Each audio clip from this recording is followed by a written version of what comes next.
Урматтуу көрөрмандар, мына биздин алдыбызда дагы бир эки команда.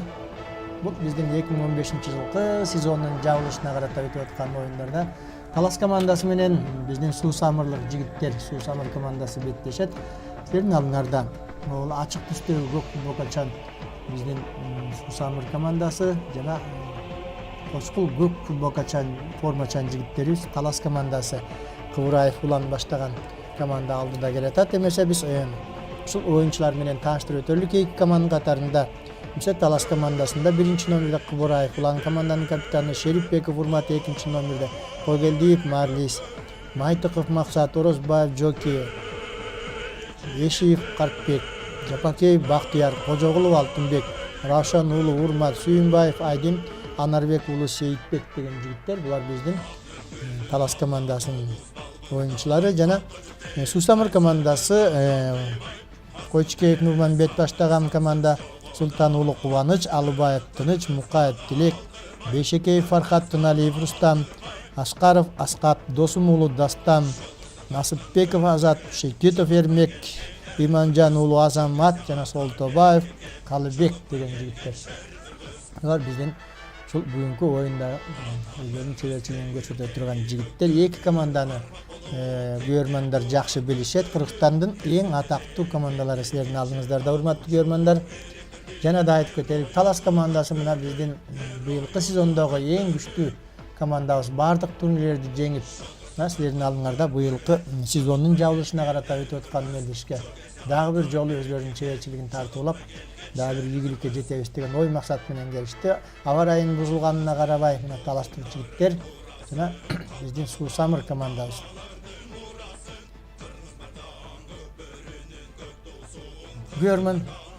Көрөрмандар элдердин астынан келип мына бата алып өтүштү. Кудай буйруса бир нече секундтан кийин оюндарды баштайбыз. Жана да айтып кеттик, учурдагы эки күчтүү командабыз Кыргызстандын эң атактуу Талас жана Суу Самыр командалары. Жалпы оюндарда жыйынтыгына келсек, быйылкы сезондо 2014-жылда сезонубуз адаттагыдай эле Норус майрамына карата өткөн мелдеште башталган. Норус майрамынын жеңүүчүсү болгондо ушул Талас командасы. Андан кийинки биздин негизги чоң турнирибиз Кыргыз Республикасынын президентинин кубогуна болгон мелдешти. Анда да жеңген ушул Талас командасы болду. Өзүңүздөр билгендей, быйыл биринчи бүткүл дүйнөлүк көчмөндөр оюндары болду. Анда да ушул Кыргызстандын биринчи командасынын катарында талаштык жигиттер негизин түзгөн ушул оюнчулар бардык жеңиштер менен келаткан ушул биздин талаштык жигиттер. Жана да ошол эле көчмөндөр оюндарында экинчи курама командабыздын негизин түзгөн ушул Суу Самыр командасы жана Бөрлү командасы болуп бөлүшкөн. Буларда дагы мына башкача айтсак, Кыргызстандагы эки күчтүү командабыз жана эң мыкты оюнчуларыбыз беттешип атат. Эмесе оюн башталды. Келиңиздер чогуу отуруп ушул оюнга көңүл буралык. Улак жерде мына көрдүңүздөр, улакты жакшы эле көтөрүп кетүүгө аракет кылды. Биякта Аскар уулу Аскат болчу, бирок Тилекке каршы бүгүнкү оюнда аба ырайы бузулуп, мына биздин балдарыбызга кичине кыйынчыраак болуп калат го деп турабыз. Ошондой болсо дагы биздин көкпөрчүлөрүбүз аракет кылып, жакшынакай оюн куруп берүүгө болгон күчтөрүн жумшайт. Улак жерде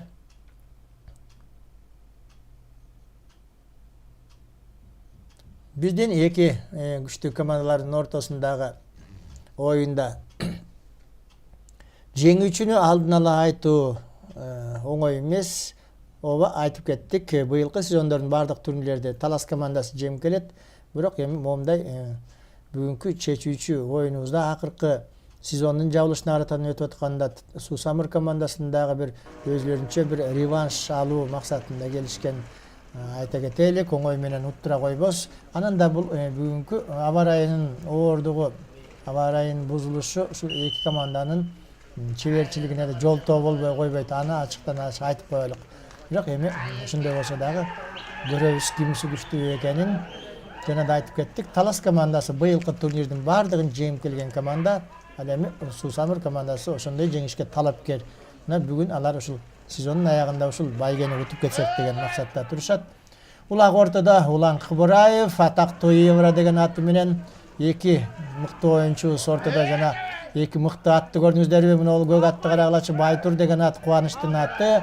Кыргызстан курама командаларынын мүчөлөрү аттары дагы, оюнчулары дагы пай. Мына момундай оюнга күбөлүп, ушундай рахат алып чер жазып турайлык.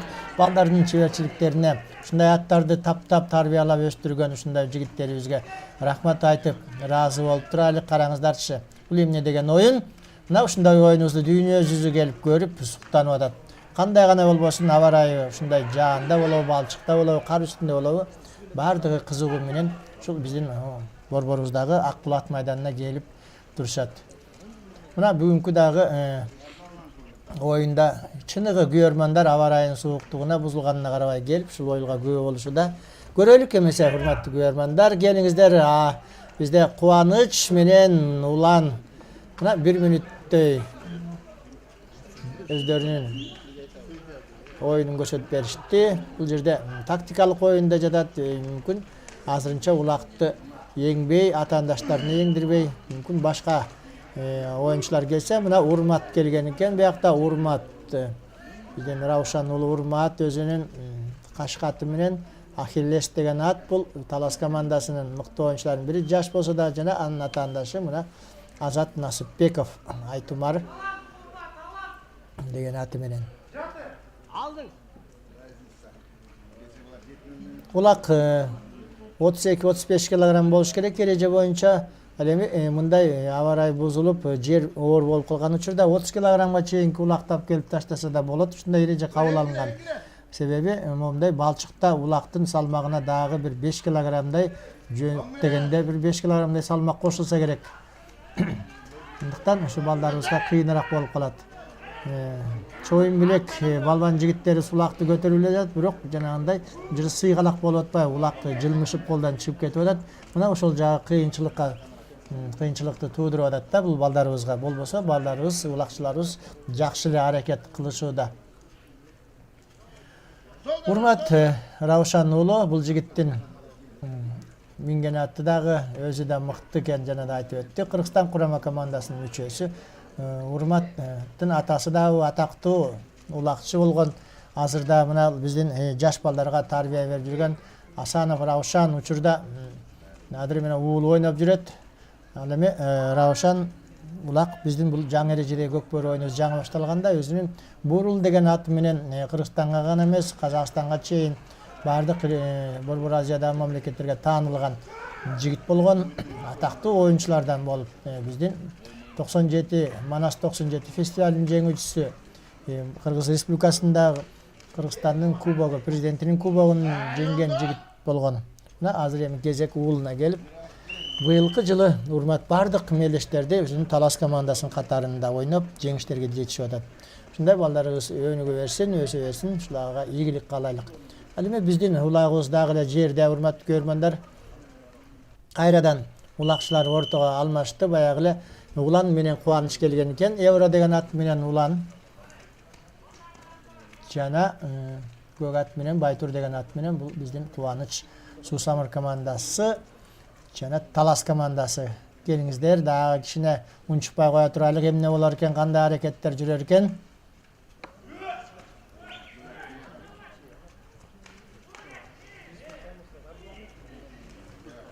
Чийимдин ичинде өзүңүздөр билесиздер, эки гана оюнчу ойноп атат. Калган мына өнөктөрү улак сыртка чыкмайынча, бул чийимдин ортосунан чыкмайынча карап турушат. Мына биздин жана да айтып кеттим, биздин Ак Булат майданында чыныгы күйөрмандар келип, ушул эки бала, эки команданын чеберчилигин, оюндарын көрөбүз деп келген жигиттер. Күйөрмандарга да рахмат айтып коелук. Аба ырайы оор болсо дагы алыстан да келгендер, Таластан келген команданын, мына Талас командасынын атайын күйөрмөндөрү бар, Таластан чогуу келишет. Бардык оюндарда жүрүшкөн чыныгы фанаттары бар десек болот. Мындайча айтканда, ошондой эле Суусамырдан бери келип күйөрмандар бул жерде отурушат. Ушул биздин сүйүктүү күйөрмандарыбызга дагы рахмат айтып коелук. Ал эми көкбөрүчүлөрдүн биринчи негизги максаты кызыктуу оюнду ушу элдерге көрсөтүп берүү, өзлөрүнүн күйөрмандары үчүн ойношот. Аны дагы буларга эскине салып коелук күйөрмандарыбыз, көкбөрүчүлөргө. силерди ойлоп буларда аракет кылып атат, бирок анысын да айта кетиш керек. Тек гана аба ырайы жана өзүңүздөр көргөндөй айтылгандай бузулуп кичине оор болууда. Улак жерде дагы да болсо көтөрүлө элек. Урматтуу көрөрмандар, эгерде мүмкүн күн чайытта ачылып жер курак болгондо мүмкүн тайгазандарга алмак салмак улактар түшүп, чабуулдар өйдө ылдый жүрүп турмак. Бул айдан ачык көрүнүш болмок.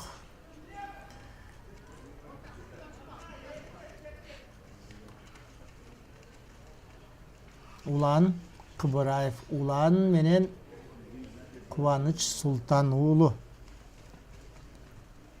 Жана да айтып кеттим, бул эки жигит биздин быйылкы сезондо Кыргызстан курама командаларынын катарында ойношту. Эки бирдей күчтүү оюнчубуз ортодо эми өздөрүнүн командаларында, клубтарынын катарында ойноп, өздөрүнүн жерин, намысын коргоп атышат. Талас командасы өзүңүздөр билесиздер, көп жылдардан берки Кыргызстан курама командасынын мүчөлөрү болуп жүргөн оюнчулар менен атагы чыккан биздин Ынтымак деген команда, Манас Талас командасы, Манас командалары болгон биякта. Бул таластык жигиттер эң күчтүү улакчылардын өзүнүн борбору десек, ушу меккеси, ушул суу самырлык жигиттерде жана Таласта десек жаңылышпайбыз. Чүй өрөөнү жана Талас өрөөнүндө биздин ушул чыныгы таланттардын экени. Ал эми бүгүнкү оюнубуз жана да айтып кеттик, аба ырайына бузулганына байланыштуу ушул балдарыбыз өздөрүнүн чеберчилигин силерге көрсөтө албай атышат. Ошондой болсо да бул биякта бир чыңалуу бар. Өзүңүздөр көрүп турасыздар, ар бир команданын ичинде улакты оңой менен жерден берүүгө, алдырууга ой жок ар биринде. Мүмкүн улакты баскан команда сөзсүз чабуулга чыгышы ыктымал. Кандай болгондо дагы мына бул азырынча улак дагы оордой элек. Бул улакты жана да айтып кеттик, көтөргөн команда такымга басып алса, мүмкүн өзүнүн өнөктөрү менен тайгазанга жетиши мүмкүн. Бизге ошол учур кызыктуу болуп турат, күтүп атабыз. Эми бул балдардын аракетин бирок биз танбайбыз албетте.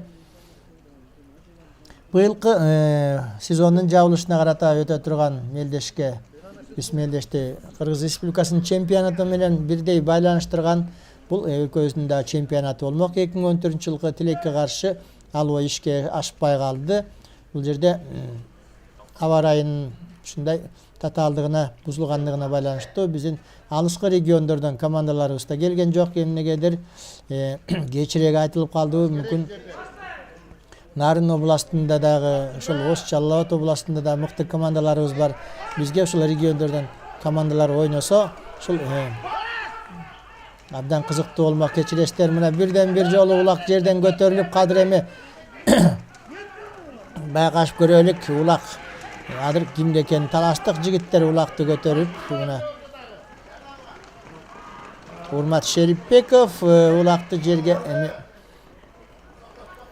таштап койду. Эми биротоло эле ала келсе болмок албетте. Эми бирок сыйгаланып кетти окшойт. Айла жок. Жардам да керек болуп калды Урматка. Урмат Шерипбеков биздин дагы бир мыктуу улакчыларыбыз, атактуу оюнчу десек жаңылышпайбыз. Мына 10 жылдан ашык бул бала дагы ушул ойноп жүрөт улакта. Көп жылдардан бери биздин Ынтымак командасында биримдик командасы деп аталып, кайра Талас командасы болуп, мына ошонун катарында ар дайым ойноп келген Улан Кыбыраев, Шерипбеков, Урмат деген жигит. Ошондой эле бу жерде биз айтсак, Ишиев Карпбек деген бала бар. Биздин учурдагы жылдагы, быйылкы жылдагы эң күчтүү оюнчуларыбыз биригип эң күчтүү команданы түзүштү. Бул жерден биздин Талас областынын жетекчиси, федерациянын жетекчиси, областтык федерациянын жетекчиси Бегалиев биздин Таласка да чоң рахмат, ыраазычылык билдирип коюшубуз керек. Жалпы көрөрмандар менен, улуттук оюндарды сүйүүчүлөрдүн жардамы менен, демөөрчүлөр менен биригип мыкты команда түзүп, мына быйылкы чемпионаттын көркүн ачып беришти. Быйылкы сезондун жалпы сезондун көркүн ачкан таластык жигиттер болду. Балдарга дагы бир жолу жалпы жетекчилигине чоң рахмат айтып коюшубуз керек. 8 жыл бул команда ийгиликке жетпей жүргөн экен. Мына чындыгында эле ошончо убакыт өтүп кетиптир. Мурдагы ынтымақтан кейін біздің республикалық мелдештерде байгеге илінбей келген таластық жігіттер эми Құдай бұйырса быйылкы сезонда Наурыз майрамында учту. 31 августтагы Кыргыз Республикасынын эгемендик күнүнө арналган Кыргыз Республикасынын президентинин кубогунда уткан команда. Анан да эң негизгиси жана айтып кеттик, бүткүл дүйнөлүк биринчи көчмөндөр оюнунда таластык жигиттер Кыргызстан курама командасынын биринчи командасынын негизин түзгөн оюнчулар болуп, анда дагы жеңишке жетишти. Эми улак Суусамыр командасында урматтуу көрөрмандар, жана да айтып кеттик, улакты бул жолу жерден энген кубаныч болду. Кубаныч өзүнүн Байтуру менен бул Байтурду мына караңыздар бүгүнкү оюнда кандай оюн көрсөтөрүн байкайбыз. Жана айтып кеттик, ортодо универсал аттардын бири. Бул ортого гана турбайт. Бул чабуулда дагы мыктат. Ушундай аттар жана да айткан жалпы оюнчулар менен 12 оюнчу менен ар бир командада универсалдык оюнду өздөштүрүшкөн. Булардын 12си тең жерден эңет. Керек болсо 12си тең мыкты аттар менен ортого туруп, жекеме-жекеге да беттеше алат.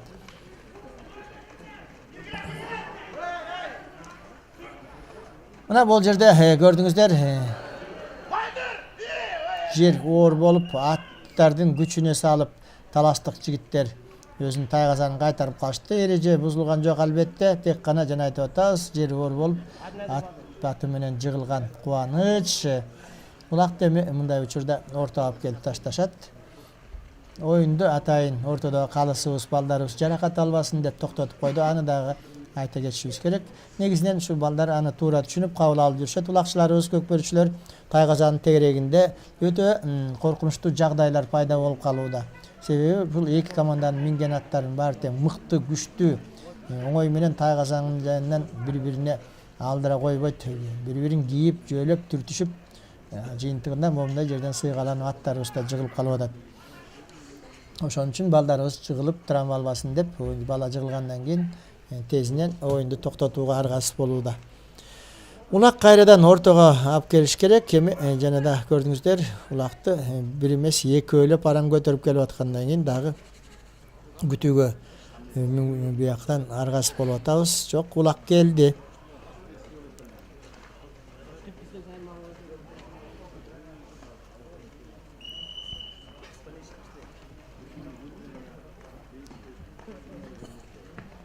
Дагы эле Улан менен Кубаныч. Кечиресиздер, бул бизде азыркы Жоки экен, 6 номерде Жоки Орозбаев. Жоки Орозбаев дагы мына Кыргызстандын бир нече жолку чемпиону, Кабылан командасынын катарында ойноп жүргөн мурдагы жылдары, былтыркы мурдагы жылдары, мына быйылдан баштап өзүнүн туулуп өскөн айылына келип, мына жана да айтып атпаймынбы, таластык команда өзлөрүнүн улакчыларын бардык региондордон чогултуп, мыкты оюнчулары мурда тарап кеткен экен. Азыр кайрадан өзүнүн айылына чогултуп, өзүнүн жергесинде өзлөрүнүн областтын намысын коргоп, момундай ийгиликтерге жетишип атат. Орозбаев Жоки жана 3-4 жылдан бери биздин Ысык көлдүн Кабылан командасынын катарында ойноп жүргөн. Быйыл эми мына өзүнүн туулуп өскөн Талас жергесинин намысын коргоп, чоң ийгиликтерге жетишип атат командасы менен. Орозбаев Жоки деген жигит. Ал эми анын атаандашы бул жолу жекеме-жекеде баягы эле Кубаныч Султан уулу өзүнүн Байтур деген аты менен.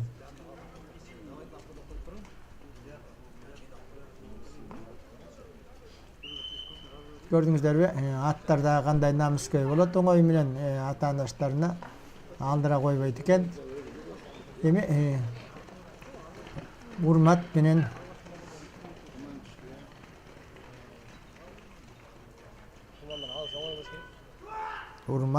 Аскат. Нуру экен, кечиресиздер, биякта Нуру. Нурманбет Койчукеев. Бул жигит да мынакей өзүнүн агасын жолдоп мыкты улакчыларыбыздын бири болуп калды. Мухаммед Койчукеевди баарыңыздар билесиздер. Дагы да болсо бул команданын катарында жигит. учурда өзүнүн ийниси Нурманбет Койчукеев команданын капитаны ушундай ийгиликтерге жетишип, Суу Самыр командасы да дээрлик жаңыдан түзүлгөн, ашып кетсе 2 жыл болду.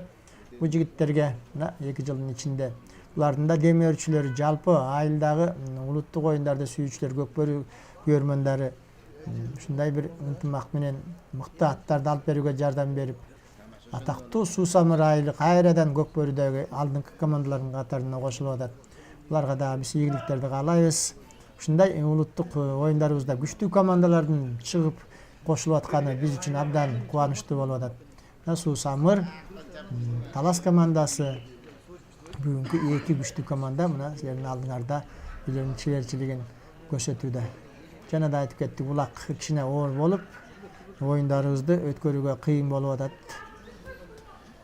Бирок бул жерде өзүнчө 2 команданын ортосунда толкундануу, чыңалуу бар.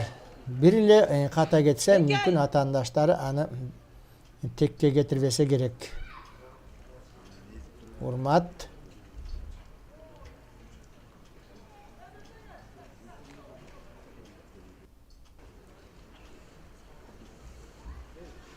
Эңкейип аткан Урмат Равшан уулу, көрдүңүздөрбү? Мына булак кичине жылмышып чыгып кетип атат колдон. Биздин мелдештин алдында аба ырайы жакшы болду эле. Кийинки күнүбүз мына момундай болуп, кичине татаалдашып, кыйынчылык болуп калды. Аны жок ортодо калыстагы Асылбек Шелибаев эл аралык даражада калыс. Булакты ортого кичине жылдырып коюуга аракет кылышып, жардамга келип атат. 2 команданын оюнчулары мындай учурда бетме-бет туруш керек билесиздер, жекеме-жеке булакта. Андан кийин оюнду башташ өзүнүн эрежесине ылайык жазылган. Эмесе кайрадан улак ортодо. Азыр эми 3 номерде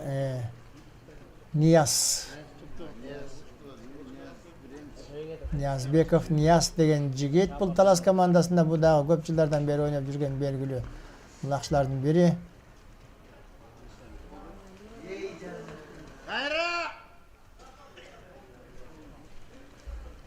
Мынакей Мухамбет Койчукеевкен жана айтып аткан Нурманбеттин агасы Мухамбет Койчукеев 1 номерде. Бул жакта өз кезегин күтүп оюнга улакка колун тийгизүүгө зар болуп турган биякта Шекитов Эрмек турат. Атактуу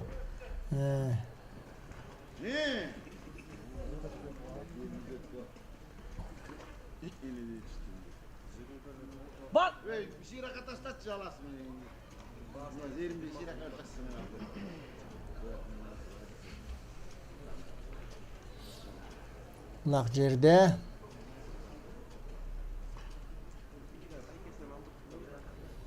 Шекет Вермек, Бешиналиев, Азат деген жигиттерибиз жакта.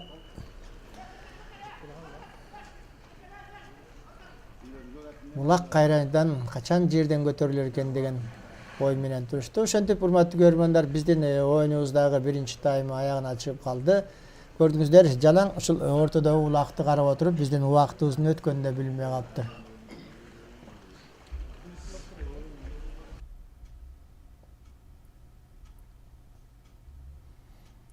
Экинчи тайм эсеп 0-0. Урматтуу көрөрмандар, биздин Талас командасы менен Суу Самыр командасы ортосундагы 2014-жылкы сезондун жабылышына карата өтүп аткан мелдеш.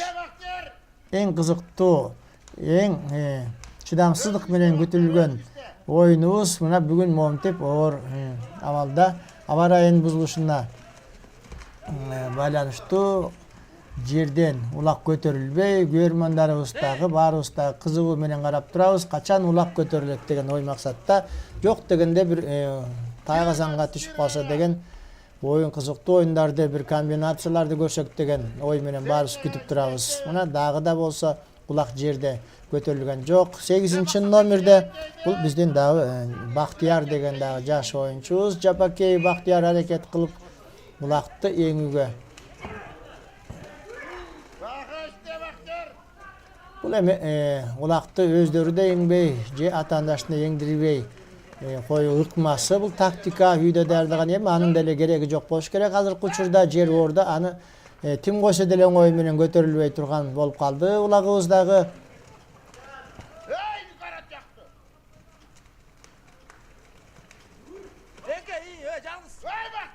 Бул жерден эми урматтуу көрөрмандар, оюнчуларыбыз биздин улакты жекеме-жекеден эңүүгө аракет кылган жатышат. Жекеме жеткирүүгө, жекеден гана күч сынашып улакты басайлы деп атат. Себеби эки команданын ишенгени, алардын минген аттары ортого чыккан Евро талас командасында жана Байтур.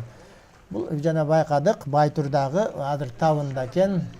Байтур аты биздин быйылкы сентябрь айында Ысык көл жергесинде өткөн ажайып кооз чемпионатындагы ат майданда өткөн көчмөндөр оюндарында катышкан, бирок мынчалык оюн көрсөткөн эмес ал көк ат. Кубанычтын аты. Мына бүгүнкү учурда көк атыбыз бул жерде Байтур деген Кубанычтын аты. Мына бүгүнкү турнирде кечээки оюндерде мыкты оюн көрсөтүп, жакшы табына келгенин байкап турабыз. Кадыр эми Улан Кыбыраев улакты ээлеп турат. Кандай болор экен байкашып көрөлүк. Нурманбет Койчикеев.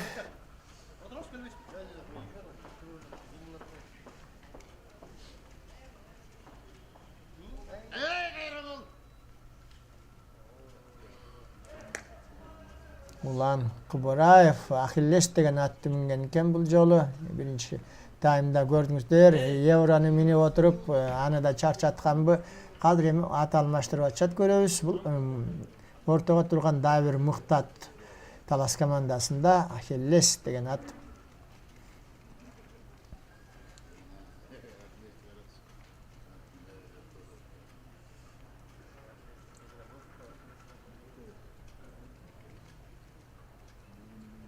Улак жерде.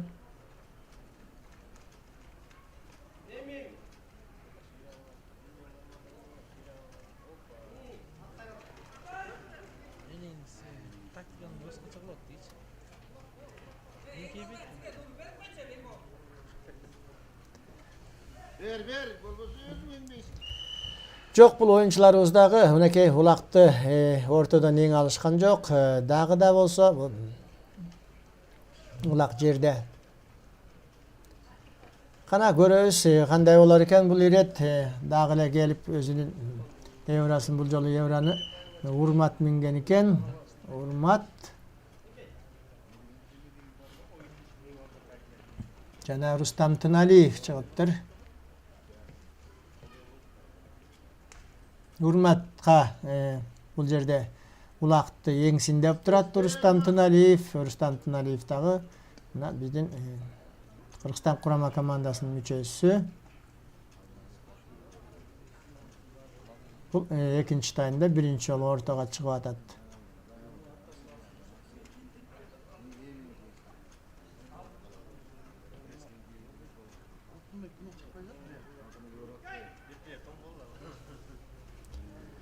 Жакшы эле аракет кылып атат. Мына бул аттар дагы өзүңүздөр байкап тургандай, алар дагы оңой менен артында дагы башка ат турганын байкап турушат. Оңой менен жолотпой, ыңгайын күтүп, жакшы ыңгайлуу шарт болгондо гана ээсине көтөрүүгө жардам берет. Бирок көрдүңүздөр, Рустам дагы өзүнүн аты менен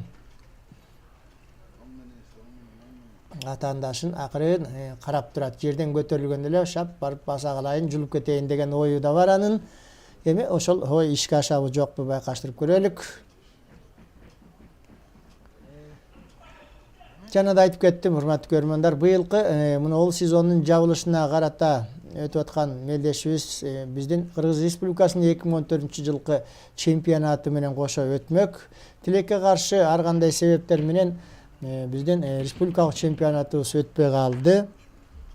Себеби 3 эле команда катышып атат.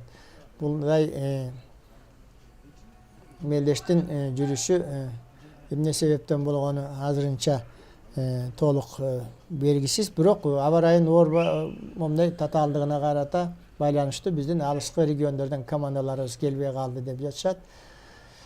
Аба ырайы бузуп, мына биздин оюбуздун баары тең ишке ашпай калгандай сезилип атат. Ошондой болсо дагы бул чемпионат болбосо дагы быйылкы Бул сезондун жабылышына карата өтүп аткан турнир. Мунун деңгээли ошол эле бойдон жогору. Эч булардын деңгээлин төмөндөтүү мүмкүн эмес, себеби 3 күчтүү командабыз катышып атат. Булардан тышкары Сусамыр менен Таластан тышкары дагы бизде алдыда дагы бир күчтүү Бөрлү командабыз бар. Булардын үчөө күчтөрү боюнча бирдей, бирок спортто бири жеңет, бири жеңилет дегендей, быйылкы сезонда кичине да болсо артыкчылык менен келаткан бул таластык жигиттер. Жана артыкчылык дегеним булар нарын деген Норус майрамында да биринчи орунду ээледи. Президенттик кубокто да уткан. Мына азыркы учурда бул жерде тең тайлмашып аткан бул Сусамыр командасы.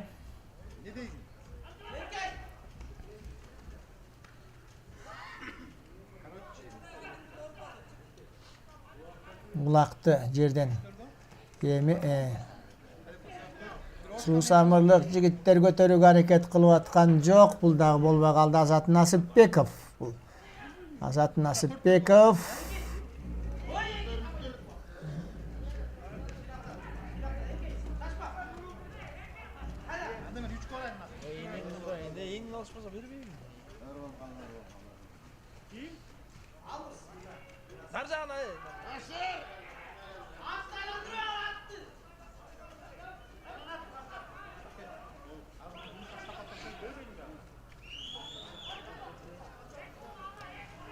Талас командасында Сейитбек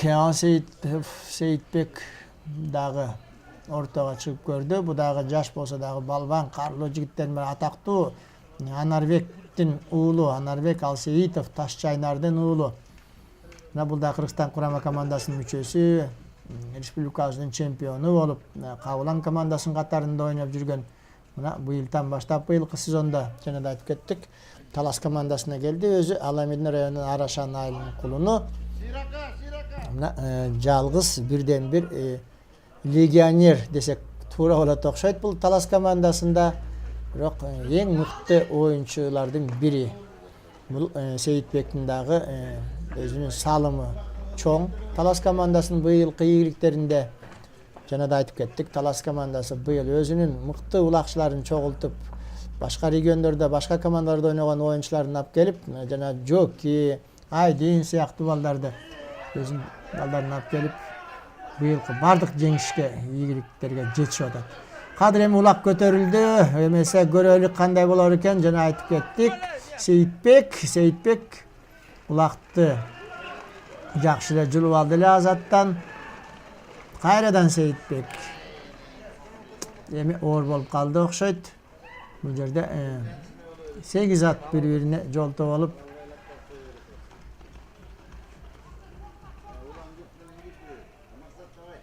Максат келген экен 5-номерде. Максат деген жигит өзүңүздөр билесиздер. Мурдагы жылы президенттик кубокто бул жигит катуу травма алган, жаракат алган башынан. Мына эми быйыл кайрадан оюнга кошулуп аткан абдан кубанычтуу. Ошондой эле Талас командасында дагы бизде Тилек деген жигит бар. Эсеналиев Тилек менен Максат мурдагы жылкы биздин былтыркы турнирде президенттик кубокто катуу жаракат алышып, мына алардын бири Максат кайрадан оюнга кошулган абдан кубантат.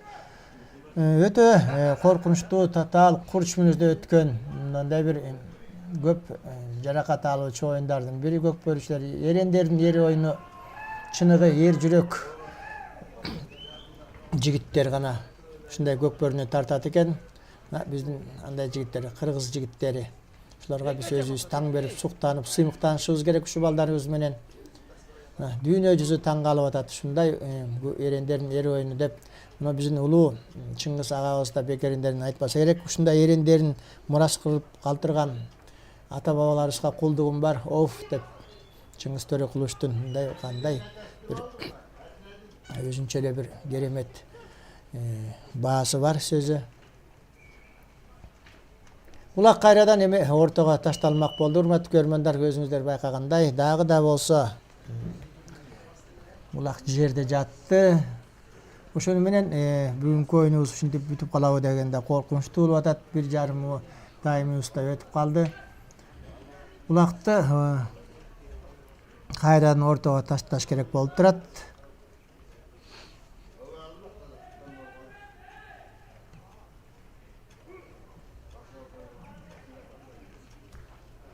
Çekeme çeke.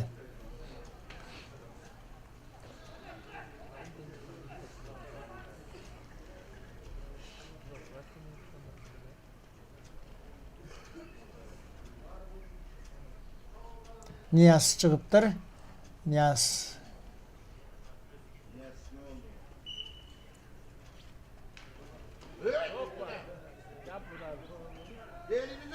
Niyaz menen Kuvaniç.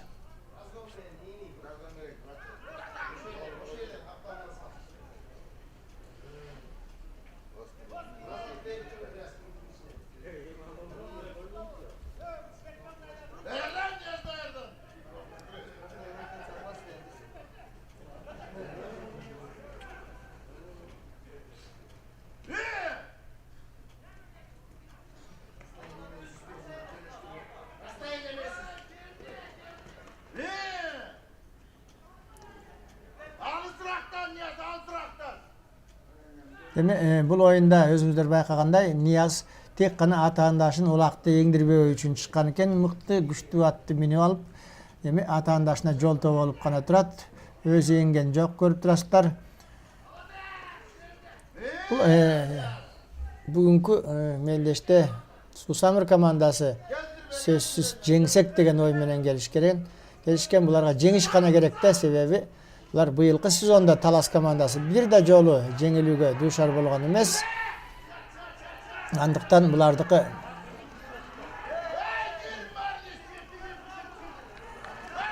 oyundu эми биз улансак болот окшойт. Talas komandасы алдырып Кадыр өзүнүн тайгазанына жолотпой аракет кылып атат. Бул жакта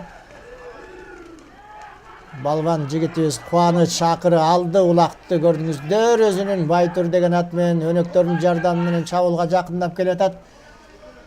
Эремек Шекитов, Рустам Тыналиев бар биякта, Тыныч Алыбаев, Арго деген ат менен эми өзүнүн өнөгүнө жакындап келе албай атат. Көрдүңүздөрбү бул жерде Кубаныч Азамат жигит колу карышып калды окшойт. Эми көрдүңүздөрбү? Албетте өнөктөрдүн жардамы керек болуп атат.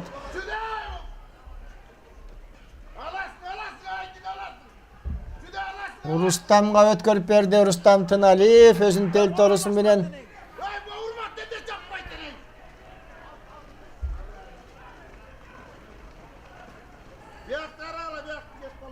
мына момундай улактарды мына ушул эки команданын жигиттери эңбесе жөнөкөй башка жаңы командалар мүмкүн бул улакты таптакыр 20 мүнөт эмес 60 мүнөт жерден көтөрө албай калмак шекилдүү. Караңыздарчы кандай катуу таймаш болуп атат. Такымда улак Рустамдын такымынан жулуп бараткан бул Урмат Раушан уулу. Айдин жүрөт ар жакта. Сүйүнбаев Айдин, Койгелдиев Марлис жана Шерипбеков Урмат экен Талас командасында. Урмат көрмөндөр. Oyun эми кызый баштады окшойт. Могул жерден Тайгазанга жакындатпай жатат Рустамды. Рустам жанында Азат. Көрдүңүздөрбү? Коргоочу кандай өздөштүрүшкөн, кандай мыкты аттарды алган эми ушул жерден байкасаңыздар болот. Урмат көрмөндөр. Талас командасы сүрүп баратат. Кыйыныраак болуп калды могул жерден. Бизден ушул жерден этият болсо темирге да урунуп калбасын деген ойду айтып атам. Урмат көрмөндөр. Өнөгүнө жардам керек болуп өткөрүп жакшылап ала албай калды Нурманбет. Жок, Тыныч Алыбаев экен. Улак деңейин деп ала албай калган. Азыр эми кайрадан ортого түшүп калды улак. Нурманбеттин аракети ишке ашкан жок, жерден эңип көрдү. Мына эң кызыктуу 1-2 мүнөткө күбө болдук. Мына бүгүнкү оюнда бирден бир кызыктуу учурубуз ушул болду окшойт. Урмат көрмөндөр, эми көрөбүз. Кайрадан Айдин жөккү жүрөт бияк Талас командасында. Шерипбеков Урмат.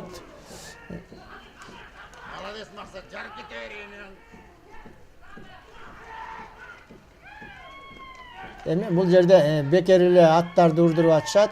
Жөн коюшса, жөн гана жерден көтөрүшсө жакшы болот окшойт. Бул эми бул жерден анча деле пайда жок экенин көрдүк. Тек гана сен да еңбей, мен да еңбейин деген эле ой максат. Ушундай тактикалык колдонуп атканын көрдүк. Бул жерде эки командага бирдей мен дагы ушул ортодо калыштан ортого алып келип ташта деген оюмду айтып атам. Урмат келмеде жок бул жерден. 5 номер жакшы эле аракет кылган Фархат болчу бирден бир. Фархат Туман деген ат менен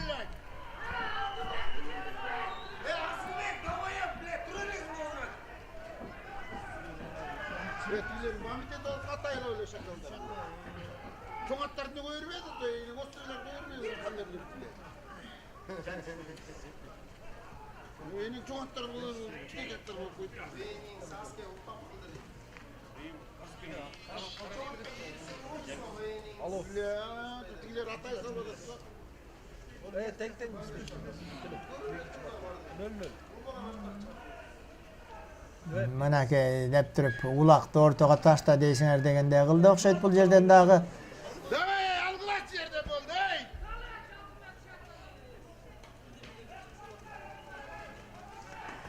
Мынакей урматтуу көрөрмандар, экинчи таймда бирден бир чабуулга чыккан Суусамыр командасы болду. Бирок улак кайрадан ортодо.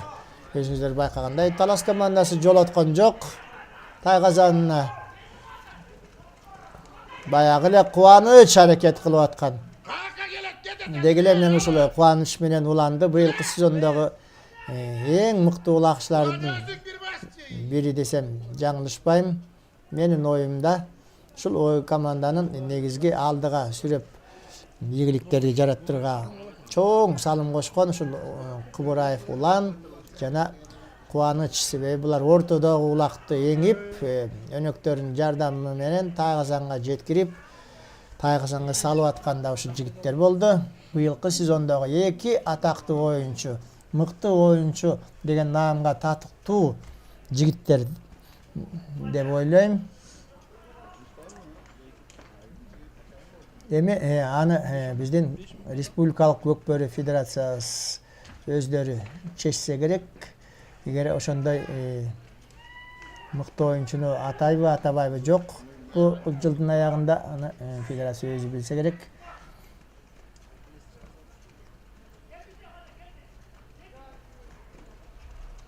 Ал эми мен айтып кетейин, алдын ала дагы айтып атам, бардык жылкы сезондун жеңип чыккан, бардык турнирлерди жеңип чыккан Талас командасы чыныгы быйылкы сезондун лидери болду. Талас командасы бир жылдын ичинде чоң ийгиликтерге жетти. Дагы жолу кайталап коеюн, Орус майрамындагы 31 эгемендик августтагы эгемендик күнүн дагы утуп, Кыргыз Республикасынын намысын да коргоп, биздин бүткүл дүйнөлүк биринчи көчмөндөр оюндарында чоң салым кошкон таластык жигиттер. Ошондой эле көчмөндөр оюндарында Кыргызстан 2 курама командасында ойногон биздин Суусамырлык жигиттер.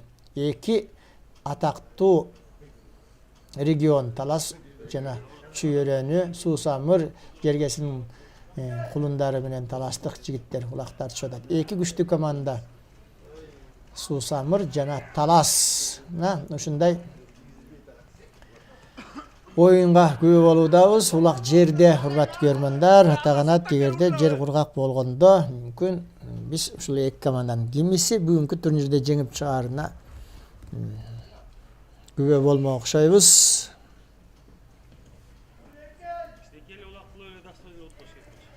Кубураев Улан урмат экен, кечириңиздер, урмат менен Рустам мына ошентип булар экинчи таймды дагы ушул ортодо өткөрүштү. Улак дагы да болсо жерде, урматтуу көрөрмандар, бул эми дагы бир 10 мүнөттүк тынууга, эс алууга жөнөтөйлү балдарыбызды улакты ортого алып келип таштап койсун.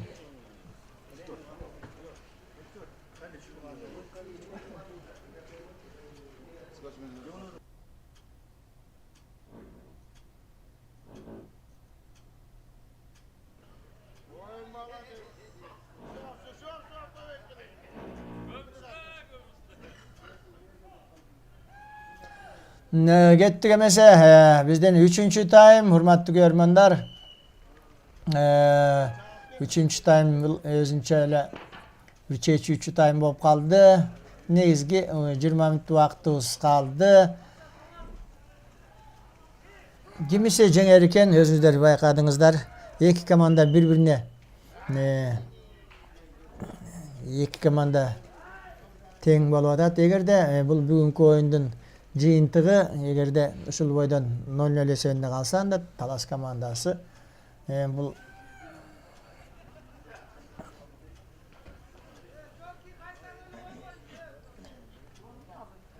мынакей бүгүнкү оюнубуздун акыркы 20 мүнөтүндө эгерде Сусамыр командасы жана айтып атабыз жеңиш гана керек, жеңбесе Талас командасы бул турнирди да жеңүүчү болот.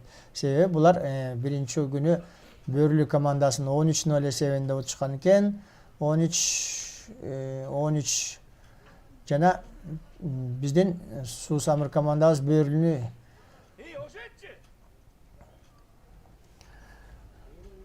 эгерде мынакей айтылып атат, эгерде оюн тең аяктаса, тең чыгып калса, анда Талас командасы чемпион болот. Мына биз аны дагы бир жолу бул жерден айтып коет экенбиз. Улакты басып алган эме Талас командасы жакшылап такымды басып атат. Уландын өнөктөрү жол ачып берсе, Улан такымга улакты басып кеттик эмесе Евро менен бирден бир чабуулубуз Талас командасында.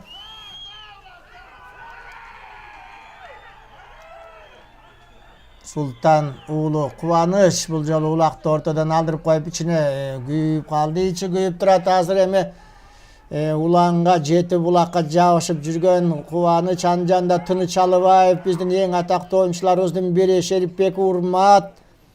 Бул жакта Алтынбек Кожогулов да бар экен, жана Нияз жүрөт.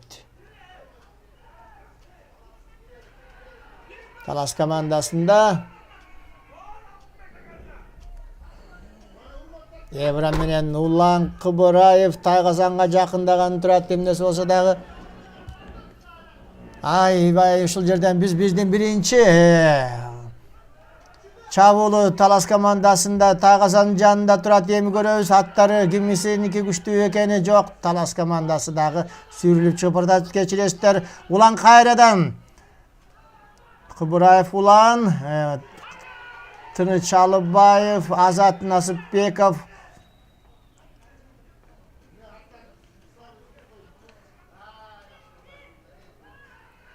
Көрдүңүздөрбү? Тайгазанын жанталашып кайтарып атат. Биякта Таластын өзүнүн аны талаштарга гана тиешелүү ыкма тизгинден алып, жүгөндөн алып тартып сүйрөп келатышат. Тайгазанга жакындатышып атышат. Уланды бирок ар жакта Тыныч Алыбаев жеткен экен улакка. Карлуу жигит Сусамыр командасында аны да бөлүп сүрүп чыгарышты. Кайрадан жетти. Биякта Мухамбет Койчукеев өзүнүн күчтүү аты менен тосуп турат.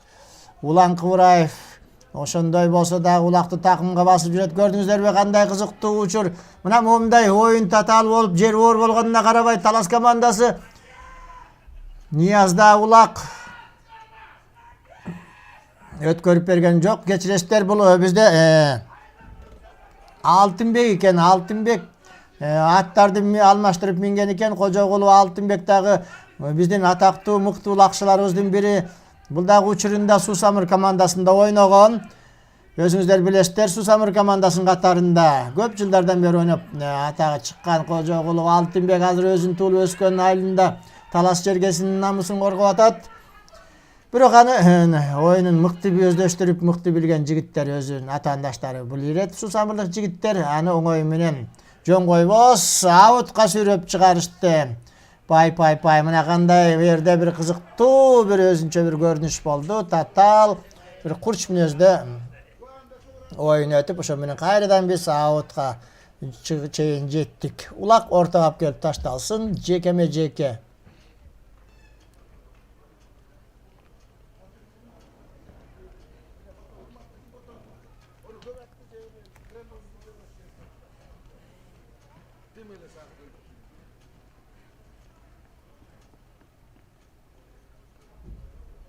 Улак ортодо кайрадан жекеме-жеке командалардын оюнчулары бетме-бет туруш керек. Бирден бир оюнчулар. Мына жана экинчи 20 мүнөттө Сусамыр командасынын чабуулун көрдүк эле. Азыр болсо биз Талас командасынын чабуулуна күбө болдук. Эми Ким ише алар экен? Акыркы 20 мүнөттө мен де айтып кетейин, бизде бул оюн эгерде тең чыгып калса, улак тайгазанга түшпөй 0-0 эсебинде тең чыкса, анда Талас командасы бул турнирдин да жеңүүчүсү болот. Жана да айтып кеткенбиз, быйылкы сезон чыныгы лидери, чемпиондору ушул Талас командасы болот. Тек гана бир өкүнүчтүү нерсе, бул командага быйыл чемпионаттын өтпөй калгандыгы. Болбосо, мындай быйылкы мынул сезондун жабылышында биринчи орунду ээлеген Талас командасы демек Кыргыз Республикасындагы 2014-жылкы чемпиону болмок. Бирок аны биз ушундай божомолдо ойлорду айтып атабыз. Бирок дагы ал 8 команда ойногондо кандай болор эле, аны биз оюн учурунда, оюндун жыйынтыгынан кийин байкамакпыз, 5 күндүк мелдештен кийин. Бирок булардын чыныгы лидер экенин эч ким тана албайт Талас командасы. Эми ошол лидерликти быйылкы акыркы турнирде жеңип, быйылкы сезонду жеңиш менен аяктасак деген ой тилек менен Самыр командасы да турат алды да, булар да оңой эмес экенин байкап турасыздар. Булар да татыктуу чемпиондукка татыктуу команда болчу. Жана да айтып кеттик, тек гана 3 эле команда болуп, быйылкы мелдешибиз чемпионатыбыз өтпөй калды. Жөн гана бул сезондун жабылышы деген мелдеш.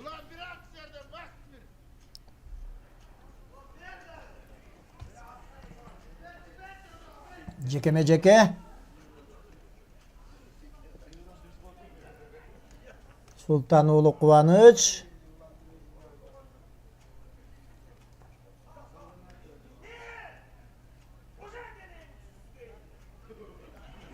Улан Кыбыраев 1981-жылкы жигит мына көп жылдардан бери мына 33 жашта ойнап жүрөт. Учурунда Казакстанга да барып ойнап, ошо Казакстандын командаларына жалпы казак элине ушул Кыргыздын көкбөрү оюнун тааныштырып, ошо жака өчтүп өнүгүүсүнө чоң салым кошуп келди. Ал жакта дагы өзүнүн баасын алып, Казак Республикасынын чемпиону болуп, Казак Республикасынын спорт чебери болуп келди. Бул биздин Улан Кыбыраев, атактуу оюнчубуз, быйылкы Талас командасынын капитаны. Кадыреми мына ортого Карпбек чыккан экен. Карпбек, Ешиев Карпбек, бул дагы көп жылдардан бери ойноп жүргөн белгилүү жигитибиз. Бул дагы бул биздин Кожомкул командасында ойноп, ага чейин Ынтымак командасында, Ата команда Бакайыр айылында биздин Манас Талас командасында ойногон жигиттерибиздин бири.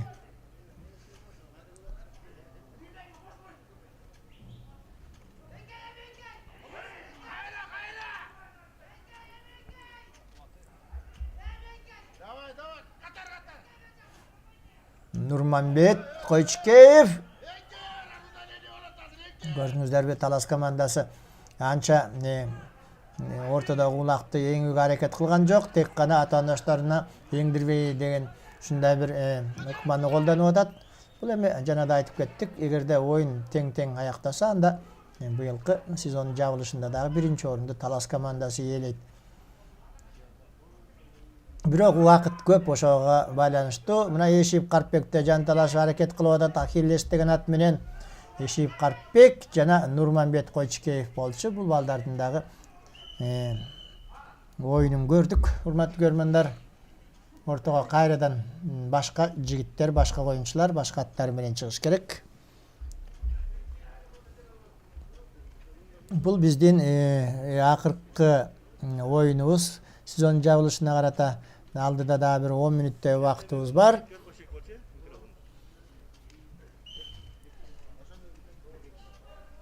Улан Кыбыраев жана Кубаныч. Несе болсо дагы ушу эки балага дегеле ушул ортодо ойноп аткан балдарга биз баа берип коюшка, рахмат айтып коюшубуз керек. Аракет кылып атат, акыркы оюнда бир жакшы оюн куруп берели деп. Албетте бир жакшы көңүлдүү маанайда жеңиш менен аяктаса быйылкы сезонду Талас командасы тең болсо, тең чыкса деле чемпион болот экен. Бирок ошондой болсо да алар дагы биз жеңип чыксак дагы ушундай бир чоң сыймык болот деген кубаныч болмок. Ой менен Талас командасы да аракет кылып атат. Буларда убакытты созуу деген ой жок экени көрүнүп турган байкагандырсыздар. Себеби эгерде андай кичине эле бир мүчүлүштөр болсо, ортодогу Кубаныч Сусамыр командасынын оюнчусу антекке кетирбесе керек. Жана да көрдүк эки команданын чабуулу катуу экенин. Жок, азыр эми улакты жылдырып жиберди. Кайрадан жакынга басканча болбой биздин улак кайрадан жерге түшүп калды. Улак жерде. Марлис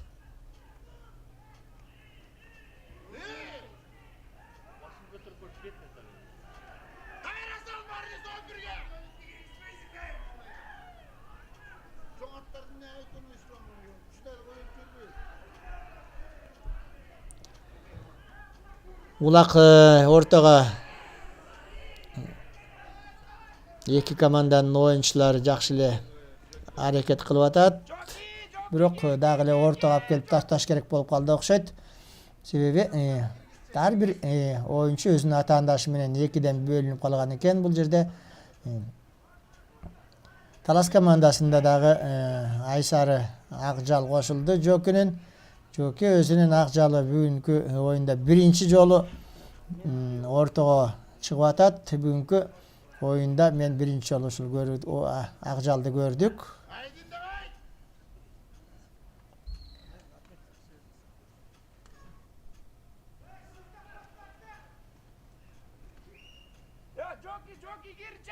Улакты эңе турган оюнчуларыбыз да калбай калды окшойт бул жерден. Кайрадан ортого алып барыш керек болуп турат.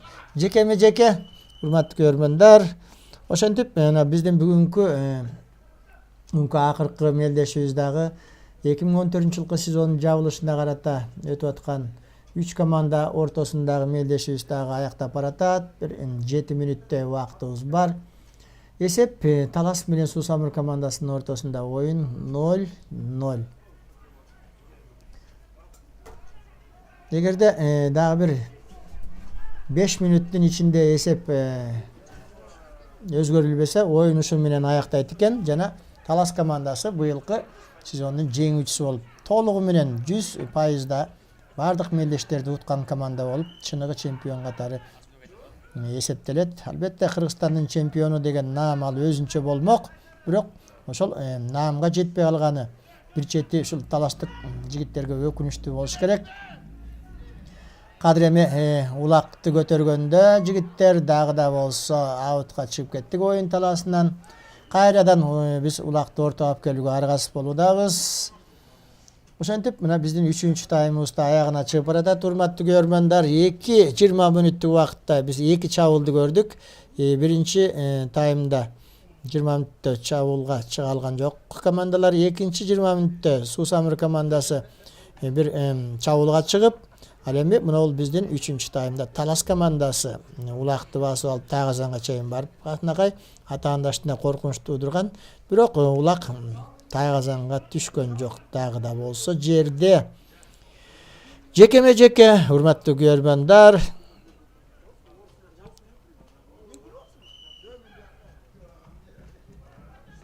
мына көрдүңүздөрбү, улакты жакшы эле көтөрүп, бирок өнөктөрү атаандаштары бири-бирине жолто болуп атат улак жерде. Жоки Орозбаев жана Кубаныч Султан уулу. Мына быйылкы сезондогу эң мыкты эки командабыз, эң мыкты оюнчуларыбыз. Урматтуу көрөрмөндөр, сиздерге кызыктуу мелдеш куруп берди. Ол жерде аба ырайынын оордугуна карабай, балдарыбыз аракет кылып, жакшы маанайда үйүбүзгө кайтсак деген ой менен көрөрмөндарга ушундай майрам куруп берип атат. Негизинен мына 3 күндүк оюнубуз жаман болгон жок, себеби бизде бөрлү командабыз да чемпиондукка татыктуу. Команда эле бүгүнкү мелдештерге караганда, оюндордун жүрүшүнө караганда быйылкы сезондо бул айтып кеттик, бөрлү командасында дагы мыкты оюнчулар болгон. Бирок эми оюн деген оюн экен. Талас командасы жаңы жаш бөрлү командасын чоң эсепте утуп, мына бүгүн азыр Суусамыр менен беттешип тең тайлашып аткан суусамырлык жигиттер аларга сөзсүз түрдө утуш керек экенин биз билип турабыз, бирок улак айла жок жерде көтөрүлбөйт. Аны оңой менен акыркы мүнөттөрдө Талас командасы дагы көтөртө койбос, өздөрү деле мына аракет кылып атат. Урмат, бирок дагы улак жерде. Irak'tan Urban.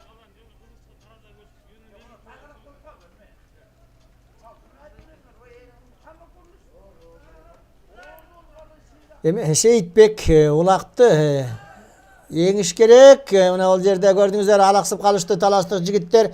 Бири-бирин ат менен урдуруп, аттардын күчүн байкап көргөнчө, бул жерде Рустам Тыналиев улакты жерден көтөрдү. Бул акыркы чабуулдардын жок кечирештер кайрадан жылдырып жиберди Урмат.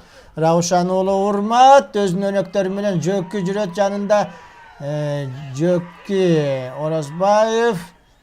Оразбаевга өткөрүп бердилер, бирок ал Жөккү да улакты.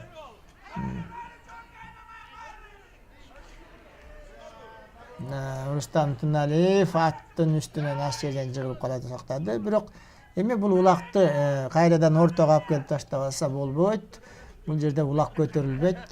Биздин дубал оюн четинин жанында, оюн таласынын четинен, дубалдардын түбүнөн командаларыбыз улакты көтөрө албайт. Себеби ал жерде дубал да жолтоо болот, аттарыбыз да жаракат алып, биздин оюнчуларыбыз жөн убара болушат деп турабыз.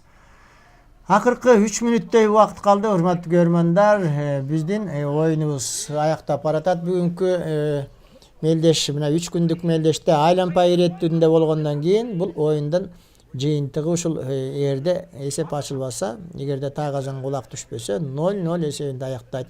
Эч кандай кошумча убакыт болбойт, себеби бул айланпай иретинде 3 команда бири-бири менен ойноп чыккан. Анан ал жерде улактардын катышы боюнча биринчи орунга Талас командасы биринчи орунга чыгып, быйылкы акыркы мелдешти дагы жеңип кетет.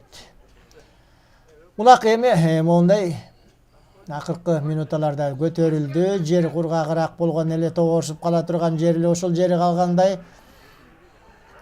Көрөбүз, эми улакты оңой менен ортодон чыгара койбос. Таластык жигиттер дагы чийимден чыга элек. Эки команданын оюнчулары, калган оюнчулар ар жакта турушат.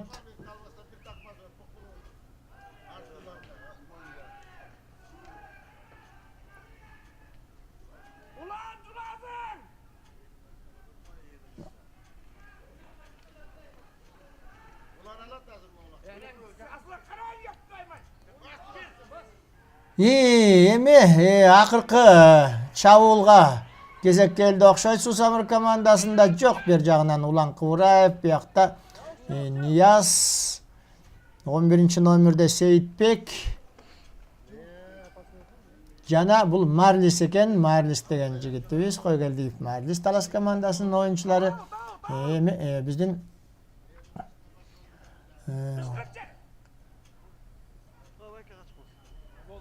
оюн талабысын сыртына чейин чыгып кетишкен. Кайрадан ортого алып келебиз улакты.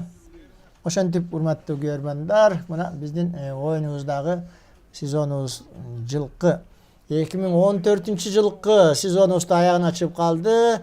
1 мүнөттөн кийин биз эми бул оюнду да жыйынтыктайбыз. Эсеп ошол менен 0-0 эсебинде аяктайт шекилдүү. Тайгазанга улак түшпөй калды окшойт. Акыркы секундалар бизде бүгүнкү оюнда Талас менен Суусамыр командасынын ортосундагы оюн ушул менен жылдын аягын жыйынтыктайт. Жылкы 2014-жылкы сезондо жыл бою биринчиликти бербеген Талас командасы болду. Талас командасын чын жүрөктөн куттуктайбыз. Жана быйылкы сезондун жабылышында 2-нчи орунду ээлеген биздин дагы суусамырлык жигиттер жакшы чеберчиликтери менен элге таанылып, быйыл сезондо эң чоң байгелерге жетишти. Көчмөндөр оюндардын жеңүүчүлөрү ушул эки команданын жигиттери болду. Ал эми 2014-жылкы сезон ушу менен бүттү, урматтуу көрөрмандар. Мына биздин таластык жигиттерге Таластын Талас командасына biz dagы bir жолу чемпион болушу менен бүгүнкү турнирди жеңиши менен куттуктайбыз. Мындан ары дагы жаңы сезондо жолугушканга чейин бири-бирибизди чыдамдуулук менен күтүп, ал эми кышкы сезонго даярдык көрөлүк. Урматтуу көрөрмандар, кышкы оюндар албетте жерге ойнолот. Ал биздин Талас жергесинде, Чүйөрүндө, Ысык көлдө, Нарында, Ош областында, Жалал Абадта бардык жерде кышы менен дагы улактар өтө бермекчи. Эмесе урматтуу көрөрмандар, биз ушу менен бүгүнкү мелдешибизди, турнирибизди аягына чыгардык. Сиздер менен чогуу улак көргөн Табылды Асыгалиев. Саламатта болуңуздар.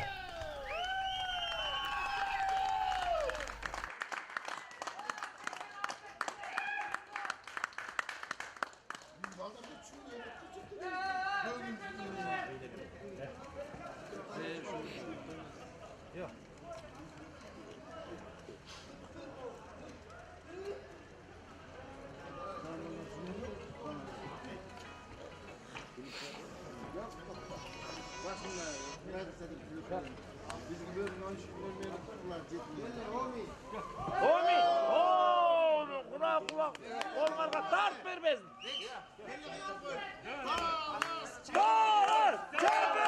Talas çempiyon! Talas çempiyon! Talas çempiyon! Talas çempiyon!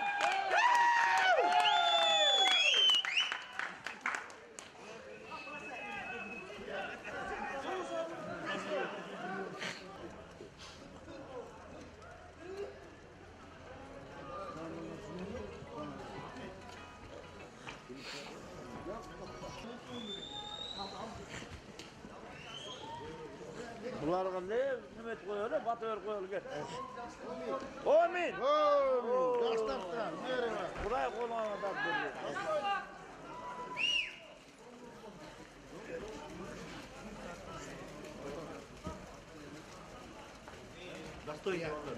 Yaxshi trenirovka yasar, ikisini harakat qiladi.